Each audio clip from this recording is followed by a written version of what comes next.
Nega chaman istamas yantoq, sahrosidan kelmaydi beri. Axir qumsar yongan shu ovloq, ne qilsa ham uning vatani. Shu bir yantoqchalik bo'lmasam, bolam dema vatanim meni.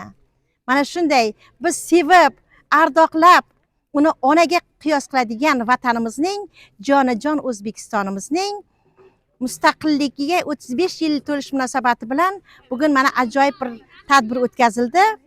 Bu tadbir yosh sozandalar ko'rik tanlovi edi. Bunda qatnashganimdan g'oyat xursandman. Bizning o'quvchilarimiz birinchi o'rinda olgani bu 35 yilga yaxshi bitta sovg'a bo'ldi. Bu hozir vatanimizda qaysi jabhaga qaramang, mahallalarda, hovlilarda, tashkilotlarda barchasida yagona vatan, yagona xalq bo'lib, yangi hayot va kelajak yaratamiz shiori ostida har bir inson yuragidan mana shu mustaqillikni nishonlash arafasida turibdi. Men mana shu O'zbekiston xalqini qaysi millat vakili bo'lishidan qat'iy nazar vatanimda yashayotgan yurtdoshlarimni ushbu bayram bilan chin yurakdan muborakbod etaman.